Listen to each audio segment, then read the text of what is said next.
let's get back to the exciting world of sloth noses. All right, so I'm gonna start by blending, especially on the edges here, to help create that gradient.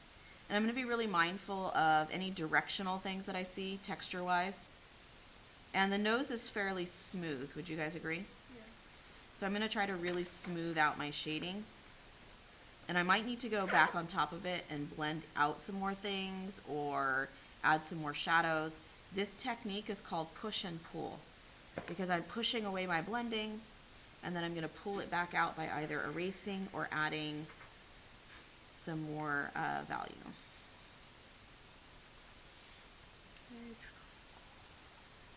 We gotta, get exciting here. All right. So we have a good base layer to start with. All right, and I'm going to come back in now and do a little bit more shading on this edge because I see there's a little bit more shadow here. And I also can see that I need to have a little bit more shadow here, but then right along here, can you see how there's this brighter section? So I'm going to come back in here and I'm going to add that brighter section with my eraser pencil. So right now I'm pulling it out. When I've pulled it out, what happened? Is it that bright in the photo? No. It's not. So what I'm going to have to do is I'm going to push it back down again. So I'm going to use the blending stub, the less dirty side of my blending stub if I can. And I'm going to first start by going along the edges of where that value is to soften the edges, and then I'm going to just rub very gently on top so that it pushes it back down so it's not as bright or as intense anymore. Okay, then I'm going to look at where I can add a little bit more value here to help pull this out. Okay, so I'm going to see that this needs to pop out a little bit more. And there is still a slightly darker shadow here, so I'm going to switch back over to my 4B just because it's a lot darker than my 2B. Alright, and then I can see that this needs to still be a little darker underneath here and right into here. Okay. Alright, same thing, just going to very gently blend so that it becomes a smooth value change.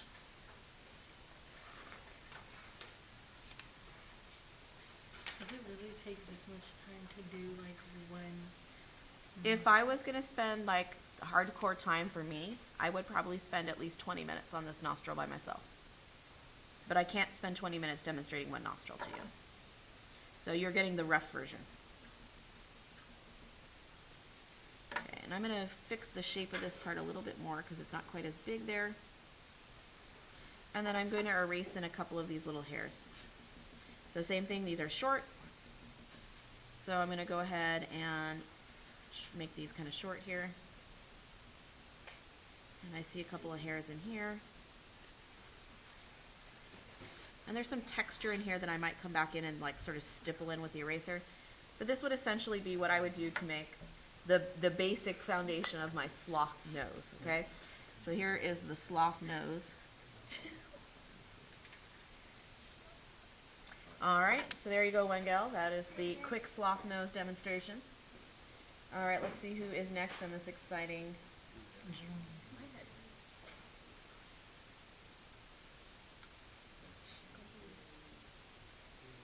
All right, Hannah, you are the winner.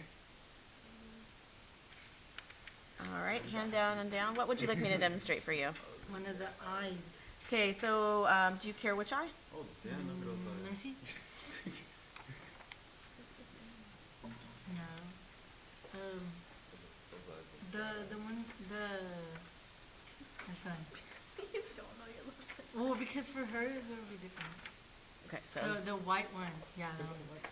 All right, so what I did really quickly to make my life a little easier is I just did a quick little blob of tissue rub. And we're going to be looking at this snake's eye right here. So you can see he's got an angry brow going on. So we're just going to angry brow it for him. And then the eye is going to come down and around. And I'm not going to worry about the scales right now. I'm just going to focus on this eye. Snakes kind of have like the goat cat thing going on with that curvy little crescent. What's up with that? Yes, goats have very strange eyes.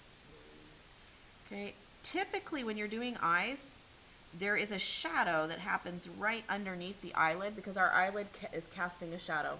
So I want you to really pay attention to that when you're drawing anytime you do any of your animal's eyes. Now, right away, we can easily say that this middle area, you guys will probably agree, is all a 7, correct? Yes. All right, so I'm just going to go in right now, and I'm going to put that 7 in here. I'm going to switch over to this one because it's a little sharper. Okay. All right. I recommend that instead of wiping your hand on your picture to get any dust off, you just gently blow, which is why we need to sweep up our tables every day at the end of class. All right, I'm going to switch over to a 4B. And really quickly, I am going to add some of these shadows right in here. So this side of the eye is actually darker than this side, but it is very light. So I'm just going to very gently, very lightly, with very smooth strokes, put this in, and I'm going to curve it. There's a slightly darker shadow right in here, so I'm going to come in and add that in. There's a slightly darker shadow under this eyebrow, so we've got this eyelid here, like his angry eye. And there's a little bit of a shadow down in here along the edge of where this is at. And then we have a dark spot here, a 7. We've got probably about a 5 in here. And then right underneath here, it's going to slip back into a 7. All right, so we're going to do that. What should I do next? Did I leave it like that? I'm like, I'm done. Blend, yes. So I'm going to, this is a round object. So remember when we did our spheres, when you blended round, it felt round, right? So I'm going to curve my strokes as I blend. And notice I'm just curving the whole thing right now. I'm going to go back and erase my highlights in a little bit. So I'm just going to curve, curve, curve. And then right here, this whole surface is rounded this way. And then I'm just going to shadow that in. Okay, underneath the eye, I'm just going to go ahead and blend those bad boys together. All right, looking pretty sexy. What do I do next? The scales. Are you doing the scales on the side? I'm just going to do your ojo, because that's what you asked. Okay. All right, so right along the black part, can you guys see how there's a really bright line? Yeah. So I'm going to add that in. And I'm going to use the eraser pencil for that. Okay, and I'm going to come up. Okay, now up in here is not quite as dark, so I'm just going to very gently rub with my eraser. Because I got a little overzealous. Okay, and then down along the edge over here, there's a bright spot. So I'm going to put that in. And over here is a little brighter too. So I can either use the eraser pencil, or if I'm feeling really excited, I can find a smaller eraser. And I can just very lightly rub. And if I very lightly rub in the direction and curve it, it's actually going to erase curved. Kind of a fun little trick. And then I'm going to use the less dirty side of my blending stub, if there is such a thing. Just to very gently blend the edges so that this smooths into a gradient. The key is anytime you have a really intense bright spot, is smooth it back into a gradient so that it looks like it's fading in, and it'll look more realistic. Okay.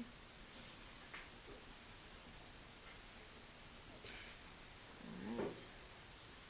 And then on the other side of the eye, and the picture is actually brighter, so we'll just go ahead and do that.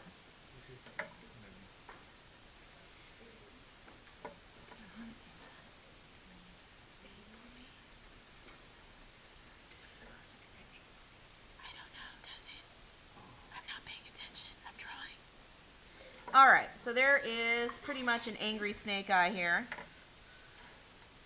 So here we go, angry snake. And here you are, my friend. Thank you. You are very welcome. All right, let's go to angry snake.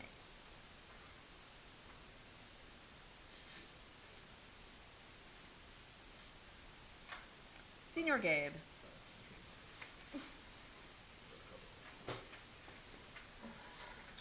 All right, what part of the toucan? All right, so we're going to look at this edge of the beak. I'm assuming you want the two parts of the beak together? Yeah. Okay. So same thing, I'm just gonna really quick do a tissue rub. And we're gonna do a miniature beak here. So I'm gonna make that nice curve. And the point. Okay. And this is gonna come in here. Alright, so we're just gonna do a quick little section of the beak here. And the section I'm doing is pretty much all in here. So what happens is there is this shape that comes like here. We have a shadow in here. We have a fairly dark area in here. The dark area underneath. And then we have some lighter parts on the tip. So I'm just going to go straight to my 4B. And I'm going to start by blocking in where these beak is a little jaggedy. And I'm going to go ahead and just fill this in.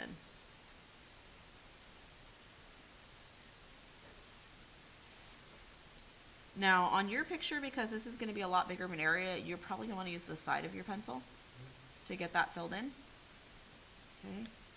And then there is basically this little area where it's lighter, but this whole section in here is darker. So I'm going to use also the 4B and fill that in. And it sort of fades in here. And I'm going to come into my blending stub. And I'm going to go ahead and blend this. The woodless graphite pencils, because they are solid graphite, they are a little smoother for larger areas. So if you're doing a larger area where you need to blend it, I would definitely consider checking out one of the woodless graphite pencils. Okay, I'm going to come in here. Doesn't look overly exciting right now. Okay, and then I'm going to use the side of the blending stub to bring some of this darker value over here. Really smooth that out. Alright. Sharpen this bad boy. Okay, I'm going to take an 8B next. And I'm going to go back in now into this area. Now, really quick guys, for the 8Bs and the 6Bs, it works best if you hand sharpen them, not the electric pencil sharpener. They're so soft that they tend to over break, and we don't really want that to happen for our picture. Alright, so I'm going to just get it this nice and dark in here. Now you're going to find that the graphite is going to get shiny as you get darker, and if you can't see it, you might actually have to put your drawing board like on the edge of the table so that you can see better. So you can see past the shine. Alright, there is a slightly darker shape in here, so I'm going to come on back down in this area and add this in. Okay, and I'm going to get this a little darker in here. And it's almost like stippling a little bit, so I'm going to just do some scribbles. So on the opposite side of your beak is a lot darker too, so we're just going to do that to help. Alright, I'm going to take a blending stub, blend, blend, blend, blend, blend. Just going to get some darker value on the outside there. Alright, what do you guys think I should think about doing next? Any ideas? Any thoughts? None? None whatsoever? No thoughts, Miss Julie? I should just be like, done.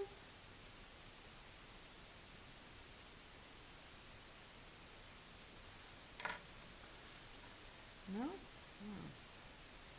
Thought for sure you guys would tell me to use the eraser pencil. So I will. That's okay, but there are more than just you in class, my friend. I'm going to come in with the eraser pencil, and I'm going to sort of dab it in here because it's not pure white, so I want to just dab that. Down here is brighter. There's a brighter edge along the beak in here. And I'm going to lighten up a little bit in here, this area. It's a little bigger, so I want to just kind of take the eraser because it's going to smooth it, almost like dragging the graphite.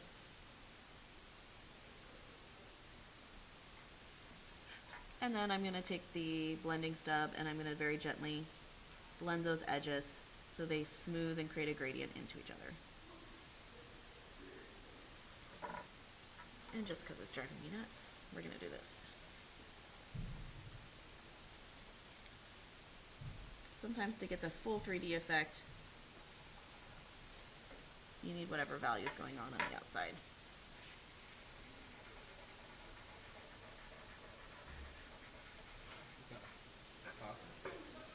All right.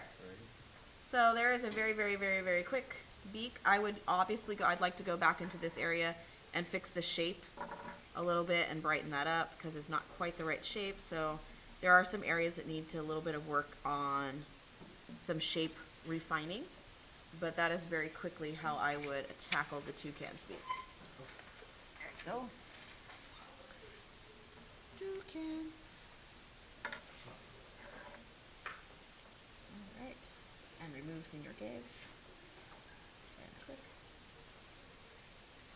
You got 40, Aster? Yeah, Like okay. 3 minutes. So I'm gonna stop. Daniel, I can definitely show you later. So guys, I hope that this is helpful in getting started.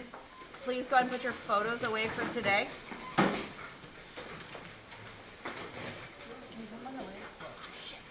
Don't poop, please. Miss Deanna, I missed you on Friday. Well, but I did. On Friday? She was Friday. Oh. She knows what I'm talking about. Did she have detention or something? Well, that's up to Deanna to answer.